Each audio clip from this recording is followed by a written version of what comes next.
y queremos llevarnos a un tema que ha ido creciendo a través del tiempo y que ha ido aumentando el índice, especialmente en nuestro país, lógicamente en el mundo, pero ha aumentado el índice en Colombia y hoy quiero llevarlos un poquito acerca del tema de la depresión, que sé que es un tema que nos ha tocado de alguna manera a nosotros o ha tocado a una persona cercana y a veces sentimos que no tenemos las herramientas nosotros para poder combatirlo o no tenemos las herramientas para poder ayudar a otras personas también. Permítame en esta noche definir qué es la depresión. ¿Cuántos alguna vez han escuchado o han vivido acerca de estos términos?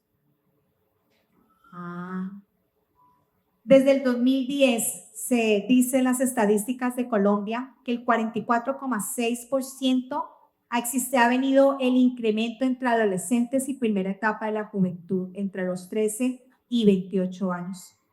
Y este incremento se debe a varios factores que los vamos a observar en un momento también, cómo ha crecido este tipo de sintomatología especialmente en este rango de edad en nuestro país. ¿Qué es la depresión? La depresión se define como un trastorno del ánimo. Es un cambio que sentimos en la manera como percibimos nuestras emociones o percibimos nuestro entorno. Puede ser de manera común o de manera muy grave y va mucho más allá que una tristeza profunda. A veces que hoy en día se ha utilizado mucho este término para definir la tristeza. Entonces alguien siente una tristeza profunda y dice, es que estoy deprimida o estoy deprimido. La tristeza es una emoción natural del ser humano. Hace parte de las emociones primarias como la alegría, como el miedo. Así que sentir tristeza es natural en el ser humano y es una reacción a su ambiente. Puede tener un motivo aparente o puede ser sin motivo aparente porque simplemente es una emoción. Pero la depresión va mucho más allá de sentir simplemente una tristeza. Hay una pérdida de interés por la vida, se conoce como desinterés por la vida. Existen también alteraciones físicas y cognitivas que empiezan a alterar el desarrollo diario de nuestra vida. Empezamos a sentir que no funcionamos igual, que no tenemos las mismas capacidades que teníamos antes o el mismo rendimiento o el mismo alcance. Y a veces la gente puede preguntarse de dónde surge. Pueden existir múltiples causas o múltiples factores. La parte genética son los primeros factores que nosotros analizamos como profesionales en la salud mental. Es mirar si alguien en su entorno cercano de influencia es una persona que recurrentemente ha tenido estos síntomas o vive episodios muy prolongados de depresión. Pero también puede ser su misma composición cerebral o simplemente una causa social. Algo en su entorno o en su ambiente puede producir una alteración en sus emociones, en su comportamiento y reunir un conjunto de síntomas que hace que la persona desarrolle lo que nosotros denominamos depresión. Cuando se considera, cuando es persistente los síntomas, cuando es persistente durante muchas horas en el día, cuando es persistente muchos días a la semana. Hay personas que pueden tienen círculos muy recurrentes en su vida. Por ejemplo, de las 4 semanas de cada mes, 2 semanas siempre padecen de estos síntomas. Y a veces por el tiempo simplemente tenemos la tendencia a normalizar los síntomas que estamos padeciendo. Yo quiero llevarlo, no solamente introducirlo a este tema desde el punto de vista de la psicología, sino desde el punto de vista de la Biblia. ¿Qué nos enseña la Biblia en relación a este tema? ¿Qué podemos hacer nosotros si somos nosotros quienes padecemos los síntomas o son personas cercanas a nosotros que la pueden padecer? Emocionalmente, ¿qué puede afectar? Puede producir irritabilidad, puede producir melancolía, sentimientos de desesperanza, inutilidad, sentir que ya no hay capacidad para resolver absolutamente nada, ni para nosotros ni para los demás. Otra cosa que podemos sentir, culpa, sentir que somos responsables de todo lo que está pasando y de lo mal que estamos sintiendo. Podemos padecer de problemas para concentrarnos, para tomar decisiones, para recordar cosas. En la parte física, empezar a sentir fatiga, falta de energía. Podemos aumentar o perder el peso. Podemos desarrollar inapetencia o simplemente ansiedad por comer. Pero una de las cosas que más nos afecta en este campo tiene que ver con el área conductual. Porque lo primero que hace una persona cuando empieza a desarrollar este tipo de síntomas se conoce como aislamiento social. Es la primera reacción y quizás la más notable porque socialmente empieza a afectar y empezamos a darnos cuenta que simplemente nos aislamos de todo. No queremos que nadie nos hable, no queremos que nadie nos diga, porque sentimos que nadie puede entender o comprender simplemente lo que estamos sintiendo o lo que estamos padeciendo. Recuerdo que una vez estaba con alguien, hablando con una persona que me estaba exponiendo gran parte de estos síntomas. Y la persona que estaba conmigo simplemente le puso la mano en el hombro y le dijo, tranquila, tú vas a estar bien.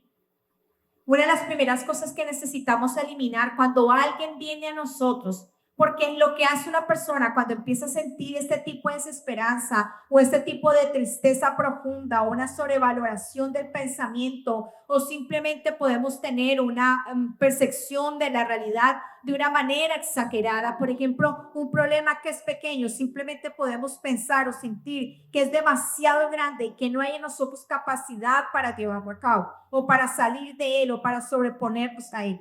Y cuando una persona viene y le dice a esa persona que simplemente todo va a estar bien y que debe estar tranquila, es como si le dijéramos a esa persona que no entendemos lo que ella está viviendo. Una de las primeras palabras, sé que a veces lo decimos porque no tenemos otra palabra para decir, porque no sabemos cómo afrontarlo, porque no sabemos cómo abordarlo. Pero hoy quizás vamos a tener algunas herramientas con un ejemplo de la Biblia que es el más notable y el más diciente que podemos encontrar. Hay muchos. Cuando empecé a desarrollar este tema, es un tema que voy a exponer para la iglesia, pero quise primeramente exponer esta primera parte para ustedes, para nuestros jóvenes. El aislamiento social es uno de los primeros factores de alerta cuando una persona padece los síntomas de depresión. Cuando pierde interés por todas las actividades que antes disfrutaba. Y el más diciente de todos, el que mayor riesgo puede generar para nuestra vida cuando desarrollamos pensamientos suicidas. No es simplemente el desinterés de la vida, es el concepto que ya empezamos a generar, no por desinterés, sino por darle fin a nuestra existencia. Cuando tú escuchas a alguien decir, o si tú lo has pensado, necesitamos buscar ayuda. Necesitamos buscar a alguien con quien hablar. ¿Sabía usted que padecen, que ejecutan más los suicidios o la tasa de suicidio es más ejecutable en los hombres que en las mujeres? Pero la depresión aumenta más en mujeres que en hombres. El hombre hace racional cuando tiene un concepto, lo desarrolla, lo ejecuta. La mujer, al ser periférica, desarrolla muchos pensamientos alados. Necesitamos prestar atención como iglesia y como sociedad la importancia de nuestra salud mental. A veces no somos tan conscientes porque simplemente consideramos que dar una palmada en la espalda o un abrazo o decir que todo va a estar bien va a calmar a quien está padeciendo. Lo primero que una persona siente cuando tiene estos síntomas es que nadie puede entender lo que se está viviendo. Es difícil intentar hablar y exponer las cosas. Hace muchos años, cuando alguien decía que estaba triste, no sé si ustedes han visto muchos videos que dicen cómo mi mamá me calmaba la depresión cuando a mí me daba, ¿no? Pero hoy en día es un tema que no debería ser una burla para nosotros. Hoy en día es un tema que nosotros deberíamos asumir con responsabilidad, que deberíamos de asumirlo con seriedad. Y una de las cosas que queremos enseñar como iglesia a poder exponer es que podamos ser de ayuda y podamos formar red de apoyo para las personas que lo puedan padecer. Y quiero que usted me acompañe a este ejemplo en la Biblia, lo vamos a encontrar en el primer libro de Reyes, el capítulo 19, del verso 3 al verso 5, pero usted se va a quedar en todo este capítulo durante este mensaje. Primer libro de Reyes, capítulo 19, versos 3 al verso 5.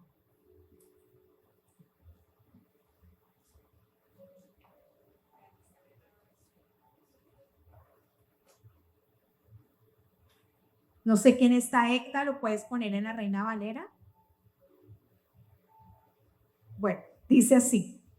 Viendo pues el peligro, se levantó y se fue para salvar su vida.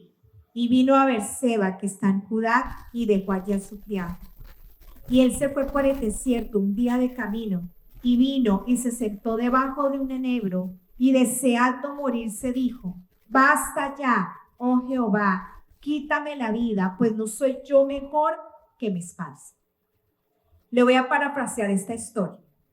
El profeta Elías en el capítulo anterior, en el episodio anterior, había desafiado a 450 profetas que adoraban a un Dios conocido como el Dios Baal. Eran muchos dioses. Y él puso un reto a la nación de Israel. Les dijo a ellos: ustedes se debatan entre dos pensamientos, pero hoy Dios los llama a tener una sola decisión y un solo pensamiento. Entonces retó a los profetas de Baal y les dijo a ellos: el primero que haga llover fuego del cielo, entonces ese es el Dios verdadero. Así que Elías cede el turno a los profetas de Baal, y dice que durante todo el día cantaron, danzaron, clamaron para que fuego cayera del cielo, y nada pasó. Cuando Elías pasa junto al altar que habían edificado y simplemente miró al cielo, hizo una oración corta y dice que el fuego descendió y consumió todo lo que estaba en aquel altar. Luego matan a todos los profetas de Baal. Y después de que esto acontece, entonces dice que Acab, rey, viene y le cuenta a su esposa Jezabel que tenía muy mala fama. Siempre uno como mujer, cuando lee esta historia, ahí es donde uno titula. Yo di un mensaje hace muchos años que lo titulé Mujeres Peligrosas. Y uno de mis puntos estuvo basado en esta historia. Como Jezabel fue una de las mujeres más peligrosas que existieron. Era mala.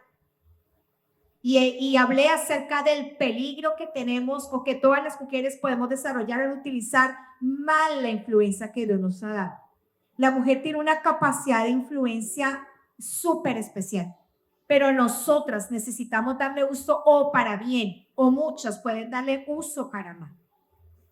Jezabel fue una mujer que tenía un poder de influencia, pero su influencia lo utilizó para manera diabólica.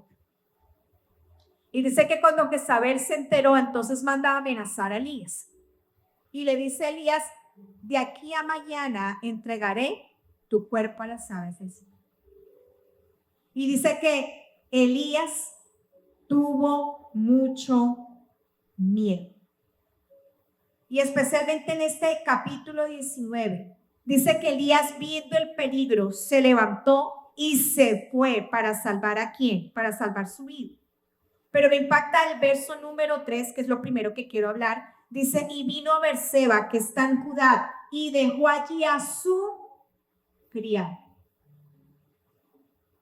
Una de las primeras cosas que desarrollamos cuando nos sentimos frente a algo que produce miedo en nuestra vida, el problema de Elías no fue simplemente el miedo a la amenaza de Jezabel. Siempre nos preguntamos: ¿cómo no le temió a 450 hombres y le va a temer a una mujer? O sea, no hay sentido. Si lo miramos desde el sentido común, no lo hay. El miedo es uno solo, tú lo puedes sentir. Pero ¿cómo es posible que Elías haya sentido tanto valor para hacer lo que había hecho en el capítulo anterior, y ante una amenaza de una mujer haya desarrollado tanto miedo? ¿Sabía usted que el problema de Elías en este capítulo no fue simplemente el miedo? Fue su cansancio físico, fue su cansancio emocional. De la historia de Elías, hace un tiempo aprendí de la tristeza que produce el éxito. Creo que una vez yo les hice mención en una prédica. Y hay estudios, por eso la tasa de suicidios de personas que aparentemente tienen una vida organizada ha incrementado. Cuando las personas, ¿sabía usted que la mayoría de los artistas cuando terminan los conciertos caen en estados de depresión muy profundos? Pareciera ser que cuando se experimenta el éxtasis o se experimenta el éxito en nuestra vida, después de que esto pasa y nuestro cerebro regula otra vez los neurotransmisores, entonces ellos pueden llevarnos o conducirnos a este tipo de síntomas. Y hay estudios que se desarrollan en relación a ello. El problema de Elías no fue el miedo. no fue simplemente el miedo. El problema de Elías fue su cansancio. Fue lo que él experimentó después de todo lo que aconteció en aquel monte. Después de todo el desafío que él enfrentó, después de haber visto llover fuego del cielo, de ver a Dios responder de la manera en que él quería que Dios lo hiciera, y ese cansancio, ¿cómo lo llamamos? Ese esfuerzo que tuvo Elías frente al reto que había puesto a la nación de Israel, entonces lo llevó a sentir precisamente lo que él sintió. Aquí no fue simplemente el miedo, aunque Elías realmente sintió que su vida estaba en peligro, pero lo primero que él hizo, dice, y dejó allí a su criado. Quiero preguntarle en esta noche, ¿quiénes aquí alguna vez en su vida han sentido miedo? ¿Cómo hemos reaccionado? ¿Cómo reaccionamos frente al miedo? ¿Cuánto le tienen miedo a los ratones o a las ratas? Bueno, especialmente es característico de nosotros las mujeres. Ah, no, de los hombres también. Yo en mi casa también. Solo hubiera visto a mis 3 hijos en acción matando una rata en mi casa. Era para haberlos grabado y haber sacado, mejor dicho, provecho de ese video. Encaramado en una silla, ¿cómo lo van a matar así? Pero cuando sentimos miedo, lo que hace el miedo es paralizarnos o detenernos, nos impide poder reaccionar a aquello que nosotros le tenemos. ¿Qué hizo Elías en este primer punto? Se aisló. Frente al miedo, en lugar de buscar quién protegiera a él. Hay algo que pasa, especialmente lo desarrollamos muchas madres o muchas mujeres en nuestros entornos familiares, y es que somos tan cuidadoras que olvidamos que también necesitamos ser cuidadas. Y hay mujeres que con el tiempo se les hace muy difícil que alguien las pueda cuidar y todo el tiempo sienten que son una carga para los demás. Inclusive hay una materia que se estudia que se llama cómo cuidar al cuidador. Y yo creo que eso en cierta parte era lo que estaba experimentando Elías. Él era el profeta. Él era el hombre de Dios. Había hecho descender fuego del cielo, pero ahora sintió miedo y no quería que nadie observara el miedo que él estaba sintiendo. Por eso cuando llegan los síntomas de la depresión en nuestra vida o de la ansiedad o de cualquier tipo de alteración en nuestra mente o en nuestro comportamiento, la primera reacción que nosotros tenemos es el aislamiento. Nos encerramos. No queremos hablar con nadie, no queremos exponernos con nadie. Y el primer error que cometió Elías fue haberse aislado. Dejó a su criado, quien siempre estaba con él. Cuando tú observes en tu entorno que alguien no quiere, hay que buscar la manera de romper el hielo y acercarnos a ellos. Sé que a veces que hay personas que ponen una barrera que nos impiden llegar y ayudar. Pero pienso que de parte de Dios siempre tendremos una herramienta para hacerlo. El primer error que cometió Elías fue haberse aislado. Dejó a su criado, quien siempre estaba con él. ¿Sabía usted que para la psicología es mucho más peligroso una persona que se aísle? No porque el aislamiento sea un peligro, todos necesitamos. Una cosa son nuestros momentos de soledad y otra cosa son los sentimientos de soledad. Pero una cosa es amar nuestros espacios de quietud, de soledad, para meditar, para descansar. Y otra cosa es la soledad que sentimos internamente cuando sentimos que nadie puede entender lo que nosotros estamos viviendo. El primer error que cometió Elías fue haberse aislado. Y es la primera reacción que se padece muchas veces cuando la tristeza profunda llega a nuestra vida o cuando la desesperanza nos ha tocado. Dejó a su criado y se fue solo. Lo segundo fue que el problema de Elías no fue simplemente sus miedos, fue su cansancio mental, físico, emocional. ¿Sabe usted que las mujeres padecemos de cansancio emocional y los hombres no? Por eso hay momentos en que las mujeres pueden decir no más y no hay quien las saque de ese estado. Es difícil cuando se llega allá. Lo tercero que experimentó Elías. Quiero que me acompañe el verso número 9. Dice, y allí se metió en una cueva donde pasó toda la noche. ¿Cuántos aquí aman dormir? Yo creo que son los seres más ricos en la vida. Yo le digo a Valentina que ella es como una marmota. Ella inverna. Pero dormir es un placer. ¿Cuántos se indisponen cuando no duermen bien? ¿Cierto que uno siente irritabilidad? Pasa mal el día, no somos tan competentes, no somos tan eficaces. ¿Sabía usted que así usted trasnoche, por ejemplo, en la noche usted esté despierto, aquellos que tienen el síntoma de los murciélagos, que les encanta dormir de día y despertarse de noche? ¿Sabía usted que no dormir, especialmente en las horas de la noche, nunca se recupera ese sueño si usted duerma al otro día todo de ti? Nunca se recupera.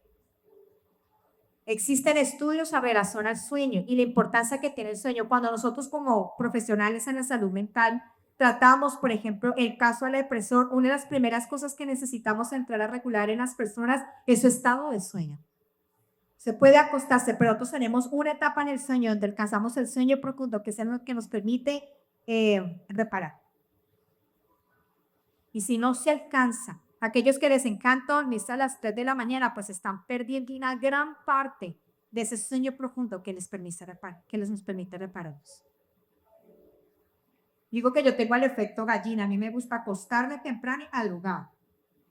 Hay estudios que dicen que desde las 5 de la mañana nuestro cerebro alcanza el mayor nivel de creatividad hasta las 9 de la mañana. Ahora imagínense que usted duerme hasta las 11 de la noche. Perdió. Ricky Morphis. Aquellos que les encanta dormir hasta acá.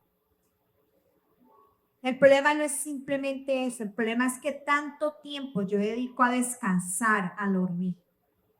¿Qué hizo Elías? Se metió en una cueva y allí pasó toda la noche aislado, encerrado, durmiendo y sin comer. Pero observemos lo que pasó. Dice, y vino a él palabra de Jehová, el cual le dijo, ¿qué le dijo Dios? ¿Qué haces aquí, Elías? Dios no le preguntó, ¿qué sientes, Elías? Dios le hace la pregunta, ¿qué haces aquí? El problema no es que Dios no entienda lo que nosotros estamos viviendo. El problema no es que Dios no entienda lo que estamos sintiendo. La diferencia está en cómo Dios ve las cosas de manera tan diferente a la nuestra. Elías sintió que allí su vida había acabado, que su tiempo como profeta había terminado, que él estaba expuesto a tanto peligro que él sintió que ni siquiera Dios podía protegerlo. Por eso se encerró. La sobrevaloración del pensamiento aumenta la percepción de nuestra realidad.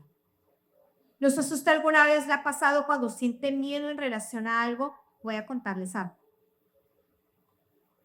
Estábamos en nuestro viaje y fuimos a un lugar donde se presume, bueno, la historia dice que Disney se basó en ese castillo, se encuentra en Segovia, para hacer el castillo que hoy se encuentra en Disney World en Orlando, que es el castillo de Blancanieves.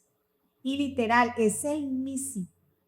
Y yo tenía muchas ganas de conocerlo. Yo tengo que exponerles a ustedes que una de las cosas que más me encanta de viajar, aparte de la playa, es de historia. Me encanta visitar museos, castillos, palacios. Para mí eso es un deleite. Me encanta. Y estábamos allá y nos fuimos acercando al castillo, pero la edificación, que siempre la hacen sobre una montaña, al acercarse al castillo tenía unos vacíos en piedra muy profundos. Desde pequeña yo siempre he tenido miedo a las alturas. Con el tiempo he ido, gracias a Dios, superadas. Pero hay cosas que nunca se superan en su totalidad. Y recuerdo que me asomé para mirarlo y sentí una cosa horrible por dentro. No sé si a usted le ha pasado esto, pero pienso que esto fue lo que experimentó Elías. De inmediato el miedo me invadió tanto que yo ni siquiera dejé acercar a mis hijos. Yo le metí un grito a Esteban porque a él le encanta ver muro y encaramas. Y le dije, cuidado, te asomas allí, ni se te ocurra encaramar allí, mejor dicho, quítese de ahí. No los dejé ni asomarse ahí. Fue tanta la impresión que causó en mí y el miedo que estuve que toda la noche me soñé cayéndome por ese barranco. No dormí. Y yo cerraba los ojos y oraba. Yo le decía, el Señor está conmigo, su perfecto amor echa fuera todo temor. Someto mis pensamientos a Cristo. Yo cité todos los textos bíblicos que me sabía. Y por un tiempo sentía que dormía y otro tiempo volvía y soñaba lo mismo. Cómo me iba hacia ese barranco y todo el tiempo recordaba lo mismo. Y recuerdo que al otro día yo le dije a mis hijos que había pasado una muy mala noche porque todo el tiempo me soñé que yo y ellos nos caíamos por ese barranco.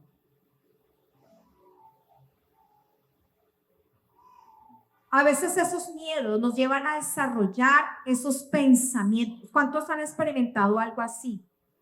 Que usted dice, pero ¿por qué ese miedo? ¿O por qué este pensamiento? ¿O por qué? Y yo no sé, bueno, a veces dicen que las mujeres nos hacemos grandes películas en nuestra cabeza y es verdad.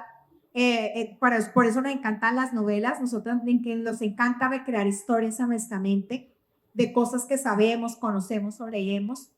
Pero todas las personas a veces desarrollamos frente a nuestros miedos como una exageración del pensamiento. Hay personas que a veces lo hacen en su salud. Tienen una dolencia y piensan que algo grave puede estar pasando. ¿Qué hizo Elías? Se metió a una cueva, pasó toda la noche hasta que Dios vino y le dijo, ¿qué haces aquí? Y observe la respuesta de Elías. He sentido un vivo celo por Jehová, Dios de los ejércitos, porque los hijos de Israel han dejado tu pacto, han derribado tus altares y han matado a espada a tus ¿qué? A tus profetas, y solo yo he quedado. ¿Sabe usted que esto era una mentira? Elías no era el único profeta que había quedado, habían más. Pero mire lo que una circunstancia en nuestra vida puede llevar a nuestra mente a desarrollar. Por eso es tan importante cuidar lo que nosotros pensamos, cuidar nuestros pensamientos, blindar nuestra mente con la palabra de Dios. Hoy en día no tenemos disciplina por la palabra de Dios. Por eso no desarrollamos habilidades espirituales para poder contrarrestar cuando los pensamientos lleguen a nuestra vida. A veces sentimos que no podemos en contra de ellos, pero mire lo que sintió Elías. Solo yo he quedado porque a todos los han matado, que ahora me están buscando a mí, que soy el único que he quedado para quitarme la vida. ¿Cómo no quiere que esté aquí encerrado? ¿Qué hizo Elías? Justificó delante de Dios lo que él estaba sintiendo, como si Dios no entendiera o no pudiera ver lo que Elías estaba viviendo. Dios no le pidió a Elías salir de la cueva, Dios entró a la cueva donde estaba Elías. Porque Dios siempre va a ir a la condición en la que nosotros estamos. No para que nos quedemos allí, sino para salir de allí. Por eso Jesús dijo, vengan a mí todos los que estén cansados y todos los que estén cargados y yo los haré descansar. El mayor riesgo no solamente está en el aislamiento, en el cansancio físico, mental, en nuestros miedos, en no descansar, sino en cómo miramos la realidad de lo que estamos viviendo. Si no lo hablamos con alguien más, si no exponemos lo que estamos pensando, lo que estamos sintiendo con alguien más, si no buscamos orientación o ayuda, vamos a sentir cada día que somos más incapaces de solucionar lo que está pasando. Quiero terminar en esta noche con lo que le dio la respuesta final a Elías. ¿Qué trajo sanidad a la vida de Elías? ¿Qué trajo libertad? Quiero que usted, si trajo su Biblia, la tiene en su celular, subraye este texto.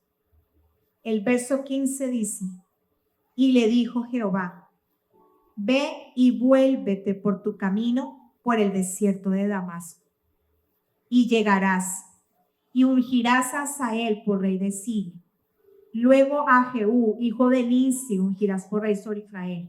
Y a Eliseo, hijo de Safat, de Abel Meola, ungirás para que sea profeta en tu lugar. Y el que escapare de la espada de Hazael, Jehú lo matará. Y el que escapare de la espada de Jehú, Eliseo lo matará. Y yo haré que quede en Israel 7,000. Habían 7,000 profetas que no doblaron jamás sus rodillas ante Baal.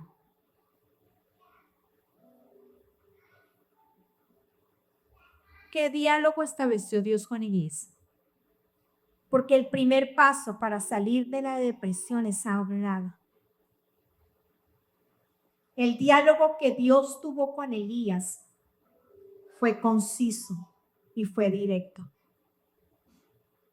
A veces uno simplemente lee y no logra observar el mensaje.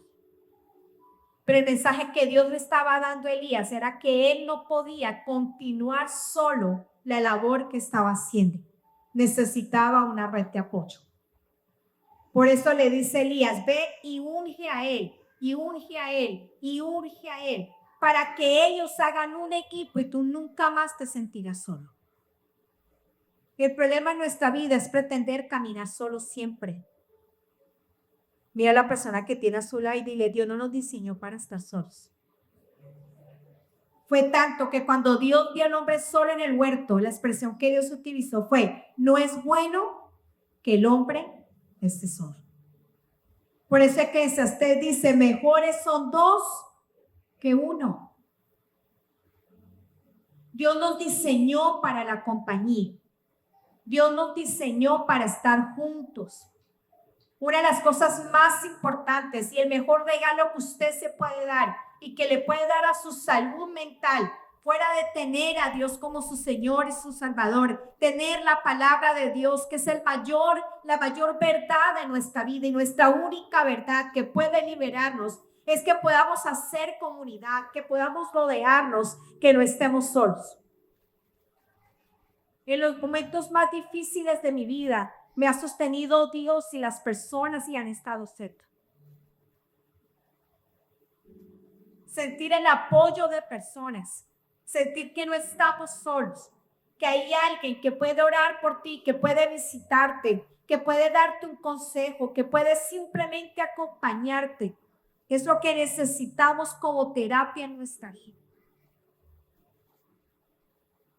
Sé que en esos momentos en los que deseamos aislados, necesitamos tener simplemente un poco de decisión para buscar nuestras redes de apoyo.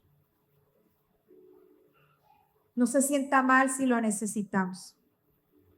A mí me tardó 35 años reconocer que sola no podía, que necesitaba. Yo fui muy solitaria, a pesar de estar rodeada de mucha gente, era muy hermética. Demasiado, nunca hablaba de mis cosas con nadie, yo siempre estaba bien. Como desarrollé el pastorado a tan temprana edad, entonces una de las cosas más difíciles o la mayor carga que asumimos a veces como líderes es considerar que siempre debemos estar bien. ¿No? No siempre estamos. Hay días muy difíciles. Hay días que estamos muy mal. Hay días que no queremos nada. Hay domingos que yo paso por esa puerta y yo no quisiera que nadie me hablara. Que nadie te preguntara nada. Pero paso por esa puerta y yo siento como si el Espíritu Santo me transformara y yo fuera otra. Porque cuando tú tienes una red de apoyo, cuando tienes personas que están contigo. Recuerdo que hace unos días atrás pasé un momento personal. Y esa noche teníamos el cumpleaños con mis amigas. Y lo primero que yo pensé fue, ¿para qué vas a ir si te sientes así? No quiero salir. Pero luego dije, Andrea, lo único que tú necesitas es ir. Esa noche me liberé. Dios le habló a Elías. ¿Sabe usted en el verso 12, si nos devolvemos un poquito más? Porque Dios 2 veces se le aparece y 2 veces lo alimenta, ¿no? La primera vez lo alimenta y Elías sigue ahí en la cueva. La segunda vez le dice, bueno, otra vez vengo a ti, otra vez te alimento, pero hay que mirar cómo salimos de esa. Si leemos el verso 12, Dios le muestra a Elías la manera en la que Elías necesitaba sentir a Dios. Porque en los momentos de tristeza, lo que más pensamos nosotros es en el abandono que Dios ha tenido. Porque nadie entiende lo que yo estoy sintiendo o porque nadie entiende lo que yo estoy viviendo. Y cuando uno lee en verso 12 hasta el verso 14, creo que está, o el verso 13, Dios empieza a llevar a Elías a que saliera y entendiera dónde estaba Dios. Y dice, tras el terremoto un fuego, pero Dios no estaba allí. Tras el fuego Silvia, apacible y delicada. Y cuando lo oyó Elías, cubrió su rostro con su manto. Salió y se puso a la puerta de la cueva. Y aquí vino una voz que le dijo, ¿qué haces aquí, Elías? Y en los momentos en los que la tristeza profunda o la desesperanza llega a nuestra vida, estar quietos solo un momento nos permitirá saber qué es lo que Dios quiere. Solo un momento. Y luego busca una red de apoyo. No camines solo. Quizás el mensaje en esta noche sea uno solo. Es, no camines solo. No viva nada de lo que estás viviendo solo. Hablar con alguien nos permite compartir lo que sentimos. Por eso el matrimonio es una fórmula tan perfecta